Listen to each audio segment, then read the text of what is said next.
Okay, so back in 2020, I dived into the Devil May Cry franchise, starting with 2001's Devil May Cry.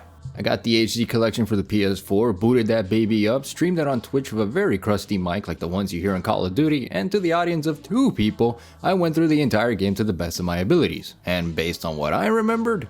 What? Whoa, hold up, what?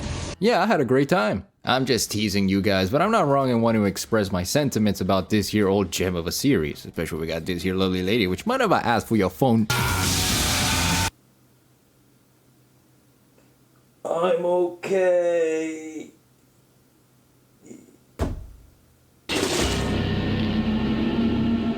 But I bet you're wondering, how did I get myself involved with this franchise? Well, poor boredom and a sense of nostalgic wonder, honestly. The idea of wanting to play PS2 games I never got the chance to play as a kid is always cool to experience, and Devil May Cry 1 left me pretty exhilarated to see what the franchise was offering, though I'd be lying if I said this was my actual first DMC experience. Yeah, we'll get there. Plus, during the time I was playing this, we were stuck in our homes, so I also needed something to, kind of take the edge off here, and Dante slaying demons was exactly what I needed to fight off my inner demons. Hell yeah, Dante, hell yeah, slay! Oh damn, I got issues. And I especially enjoy looking back at this with the lens of how it led me to try out Bayonetta that same year, where they also share some roots in development. That and also Resident Evil 4. Yeah, let's talk about that for a second. For many of us longtime Capcom fans, we know that the origins of Devil May Cry were rather accidental, kinda like me. Wait, what? But the reality of Devil May Cry was thanks to the successes of both Resident Evil 2 and 3, where they brought in mad cash for Capcom. Hideki Kamiya and Shinji Mikami were then back on the drawing board to see what the next RE title was going to be, which in hindsight became Resident Evil 4 for the GameCube and PS2. Thus, the Resident Evil to DMC pipeline began, as despite the game looking like it could be the next Resident Evil title, it surely didn't felt like one. Sure, the gothicness and the aspects of horror were their go-tos, and you do see that in the game design here with Devil May Cry, both in gameplay and aesthetics. But Kamiya and Mikami thought that the game itself was simply way too action-packed. They created this really cool and charming, handsome too, protagonist named Tony Redgrave, which would have said to be damn near invincible, and a ladies' man that would drive a motorcycle. Yeah, there was a lot that this Resident Evil title ended up doing that would diverge from its respective survival horror genre. Instead of scrapping the idea though, Kamiya grabbed those ideas by the horns as they were sensational for a different game altogether, using them for this new IP called Devil May Cry with the help of his new development crew, Team Little Devils, the same ones that, gave us the Bayonetta series down the road. So we can all agree that this game was quite a mistake in the end, right? Also, play Bayonetta, by the way. With Tony Redgrave now redesigned as Dante, the same red-suited man with white hair and a fascination for strawberry sundaes, this is how the Devil Hunter came to be, released for the PS2 in 2001 as the first ever hack-and-slash game. Yeah, this is where we got the genre here, substituting horror for action and stylish combos while also being a self-aware game all the same. You see this as early as the opening cutscene with Trish using a motorcycle inside Dante's own office, and Dante not giving a shit and immediately down to party. So yeah, they knew they were going for a completely different direction here. But that's enough of a history lesson here. Let's actually dive into the first game, alright?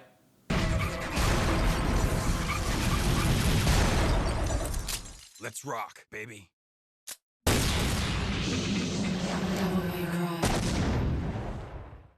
Oh yeah, I sure am ready to rock, baby. Devil May Cry kicks us off with the tale of the legendary Sparta, a demon who, once a revered knight, held up his arms against the underworld, the realm of demons, because of conflicting interests, I guess. I mean, he defined the underworld and woke up to justice, quite literally, that's what the game says, stopping their heinous ways. Afterwards, he stayed in the human world and married a human named Eva, who would go on to give birth to Dante and Virgil, more on the former on a later date. Sparta would mysteriously vanish one day, and many decades later, Dante now runs the devil hunting gig called Devil May Cry, waiting for his next contract before a woman named Trish busts through the doors with a motorcycle that she probably stole because she didn't show up with one, asking for some help as she seems to know that he is the very son of Sparta by stabbing him with his own sword, and Dante just seems to walk it off like "'tis but a scratch, woman." And it won't be the first time either. But one office-destroying session later, not in that manner, and Trish almost looking exactly like his own mother, Dante agrees to help Trish stop Mundus, a being from the underworld who is said to have been sealed thanks to Sparta's efforts, but now seeks revenge all of a sudden, plotting his evil plans on this here Malay island. Trish and Dante then decide to investigate the place.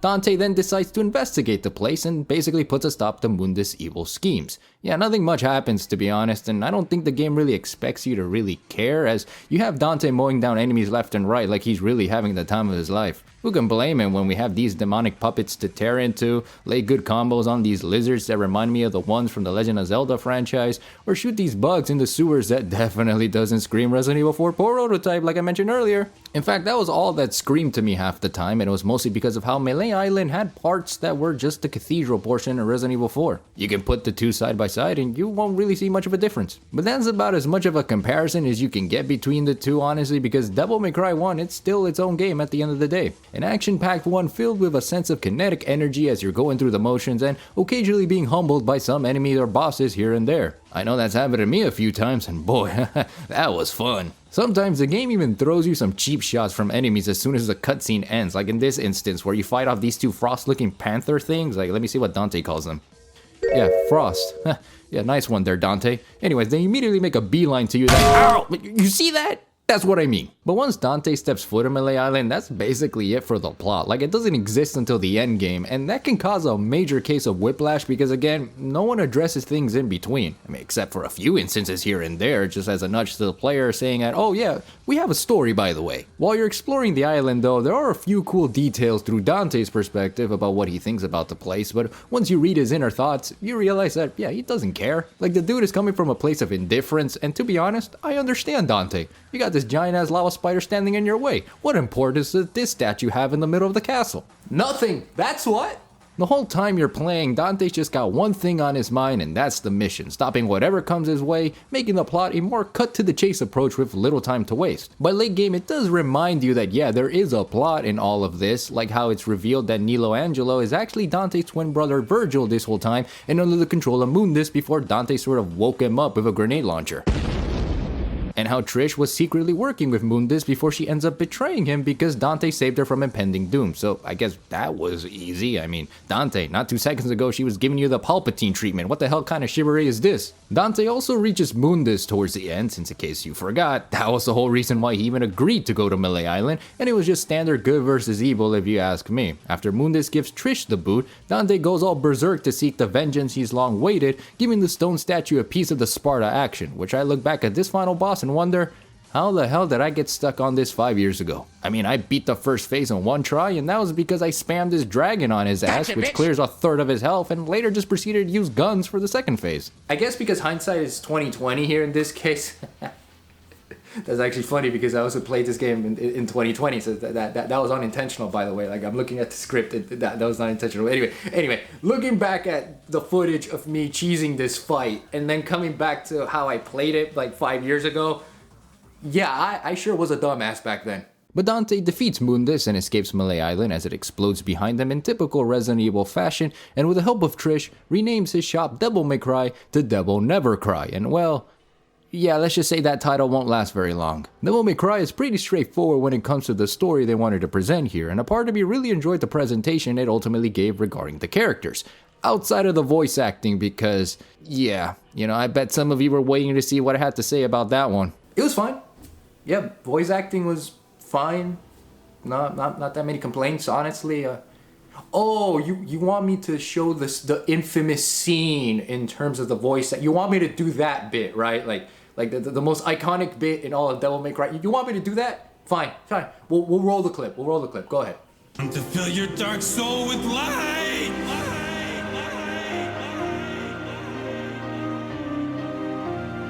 Well, there you go. Yeah, it's not great, but considering I gave Mega Man X7's voice acting a pass, I can't really say much about that in this department now, can I? It did help with Dante's characterization though, giving him a cocky attitude despite the stilted line deliveries, and it made up for a good time I had overall revisiting this game. And to summarize the plot that never was, it was basic good versus evil like I said, with the cheesy 2000s dialogue that is enjoyable at the end of the day. Now I could be missing some things considering this game does take inspiration from the Divine Comedy, so if there were references to that old behemoth of medieval history in a game where you're pulling off stunts like the frickin' Matrix, yeah, I didn't see it, but that didn't matter to me in the end because, again, this game was fun. But as a game, I was curious to see how much my thoughts have changed over the years, and coming back to this now and seeing what my answer is, I will say that my feelings are rather mixed. I love me some hack and slash games, and why I fuck heavy with games like the Bayonetta franchise because of the action elements, but I also see this as the first Devil May Cry game. It suffers a lot from what I call first game syndrome, where it doesn't immediately codify certain game mechanics that later games would refine as part of the hack and slash gameplay because, well, this is the grandfather of that genre. Not to mention this game has some serious Resident Evil DNA in its foundation for the 67th time. God, I hate that number now. Because of these reasons, Devil May Cry ended up being a one-off for me because a lot of the gameplay design ended up feeling heavily antiquated to today's standards. It's not terrible, no, you're gonna have fun slashing and dashing through the castle's walls, but the game tends to have a lot of that PS2 jank regarding controls and game design that can feel a bit frustrating if you don't have the tinted lens like I do with the franchise. For example, the camera angles, let's talk about that for a second because they take the fixed angle approach like the classic RE games, limiting the scope of the player's view when it comes to the enemy placements and general movement. I kinda don't mind them, but in some areas and certain missions, it can be a pain in the ass to know which way Dante is going because the left stick doesn't fully register Dante is going forwards or backwards, and that can kinda mess me up. And with the platforming you're occasionally doing, yeah, it's not all that fun, especially here in this broken bridge segment where the camera is from an upper view and you have to guess where Dante has to land before, oh shit, guess we're going in the water now. Sweet. But the good outweighs the bad because the game does look great for PS2 standards. Of course, I am playing the HD collection on Steam where they remastered the game for modern consoles, but the models, even when looking at the older, more refined PS2 original, they are quite solid, albeit a bit dead sometimes. Trish, what are you looking at, my homegirl? But Dante, as I mentioned before, is a bona fide badass demon hunter waiting to get out of the house to do some demon slaying, and the methods he has to achieve it vary depending on his mood. He can cut down enemies with several broadswords at his disposal, one even posing lightning abilities that introduced itself to Dante by stabbing him in the abdomen. The other being his father's sword, which can deal massive damage if used properly, or my personal favorite, these fire gauntlets called Ifrit that lets Dante use insane martial arts on enemies and send them flying with his neat uppercut. Haha, hell yeah, no pun intended. When you're busy throwing hands, you'll notice that you'll get a ranking for every time you deal damage to enemies, going from D to S being the highest for stylish. I know in later games we have triple S, and I think that's a thing starting in Devil May Cry if I'm not mistaken, but the game rewards you for making sure that rank stays up, be it more orbs to use and buy items and upgrade Dante's health to even new abilities with each weapon at your disposal, learning new techniques that keep the action going in your favor because that's who you are. You are the son of Sparta, damn it, and you're going to prove it to them. The game is mission based, having a total of 23 missions to go through, which range between a good 10 minutes or 2 depending on what the requirements are. It's pretty disjointed most of the time too, because some missions you're spending a lot of time figuring out some puzzles the game expects you to do, and others have you mad dashing to the finish line in under a timer. You even have some underwater, which I don't understand why they did this because it's only like 2 missions, but this is a thing, and I hate it with every fucking fiber of my being. And the puzzles aren't that complicated too. I mean, I was lost in some of them, sure, but that was because I was trying to figure out where to go next. And it's not like this game has a map feature that helps you know where to...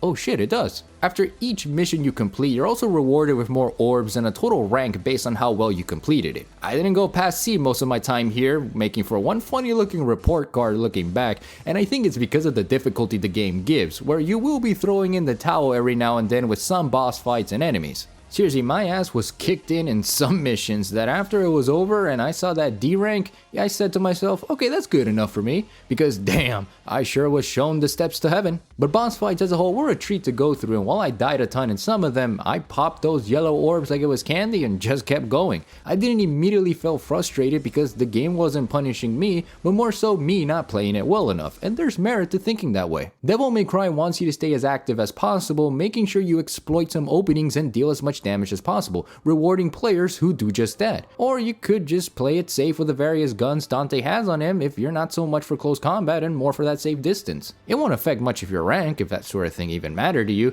but it's nice that you have options for both short and long range combat. For long range, I use the default Ebony and Ivory most of the time because the unlimited ammo you have in this game, that works wonders with these 2 gals by Dante's side. When you're even going for the juggling mechanic where basically you just launch an enemy and shoot them in the distance, it's goofy to see enemies just stay up in the air because you're making sure it stays that way. They also help stagger a lot of enemies in the process, and it's just fun overall seeing Dante enjoy himself as he's strafing around. But my favorite was always the grenade launcher, and I would have set the shotgun, but in my playthrough here I somehow skipped it and didn't even bother to look for it until I unlocked this bad girl right here. It creates a good ass distance if you're being cluttered by a bunch of enemies, and it's also fun seeing some of them get blasted away with the damn thing. And it also helps with filling up your devil trigger gauge too. Once that bad boy is filled up, Dante goes into Super Saiyan Demon, fully harnessing his demonic power by either flying up in the air zapping electricity or even pulling a fiery 10-hit combo you find in Tekken. The impact that technique alone gives goes so damn hard that it felt like I was the one getting those hands,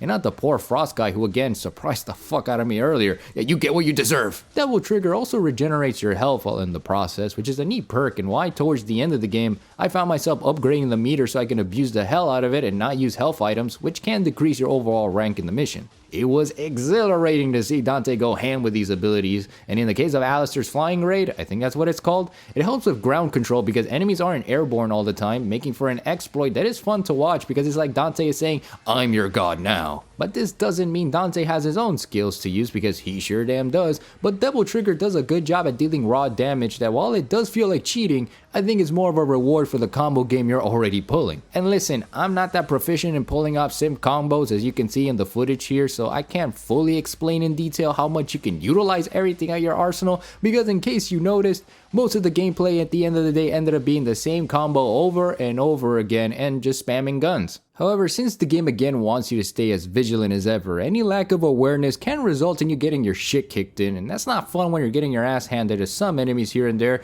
or even some of the boss fights. The Nilo Angelo fights reminded me of how much it was to stay on my guard and make sure I can land the proper hits going, and whenever I slightly thought I was getting cocky or misplaced a command, yeah, it was game over. With the fixed camera angles I mentioned before too, it's a game against the camera on some bosses as well, where you're not sure where they are, and sometimes they throw shit at you for no reason that you have to resort to guns to get an idea. It also doesn't help that Devil May Cry doesn't have a proper dodge mechanic either. I mean, you can do this dodge roll when you're locked on an enemy, but with no cursor, you're stuck to guessing if you're targeting the enemy in front of you, which can end up being a pain in the ass. And if you want to do some aerial dodging, then good luck with Dante's jump because it's not that great horizontally either. Vertically, it actually works pretty well if you want to do the basic platforming, but again, with my thoughts on the platforming as is, it doesn't really help all that much, and when you're locked on a target and you do jump, it doesn't do much. Your basic strategy here is to just stick to the ground or in the air if you end up spamming air raid with Alistair. For exploration, I think jumping does work wonders, and the game rewards you for going the extra mile for exploring too, so jump when it's most convenient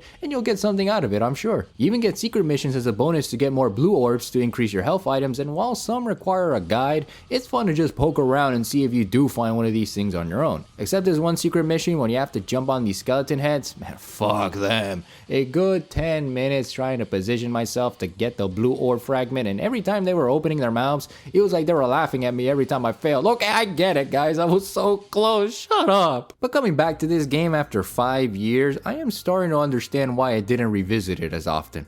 The jank for one is sprinkled all over the place, and I think because of that is why I don't recommend DMC1 as your first attempt to the hack and slash genre of Devil May Cry, period. I think if we're talking over the course of the Devil May Cry franchise, there are better games to try out as your first experience, and it's not like the story and overall plot of these games even matter. Like, trust me, they don't, so go ahead and play in whichever order you feel like playing in regards to this franchise, or just play Bayonetta. If not Dante, then Mama Bayonetta can do you wonders too. I mean, look at her, she's great to play. I'm just saying. All in all, I think it was an awesome time coming back to Devil May Cry 1, knowing what I know, and I enjoyed the PS2 nostalgia it gave me in the end. The action is great, albeit outdated, and it's a solid time for a casual experience if you want to get into the motion of an action-oriented game. And for those who want to dedicate themselves to being a pro at this, then have at it as well, because the game does offer plenty for you to abuse and have a solid time with. But for me, I know it to be the start of something new and refreshing, while also being something Capcom related that I truly admire. So if this game was good enough for me, then I can't wait to see what the next game has to offer. Except I already know what the next one is going to be like, and obviously for those that don't know, the next game to cover is Devil May Cry 2, which is a game that everybody and their moms know about in terms of its reception and its legacy for this franchise. And it was also a game that I played 5 years ago, and I was also equally as curious as opposed to all the other ones. So we're going to talk about that the next time we jump back into Devil May Cry, and when we do that, Yeah, there's gonna be a lot of things to say. Yeah, there's gonna be so much. I'm scared.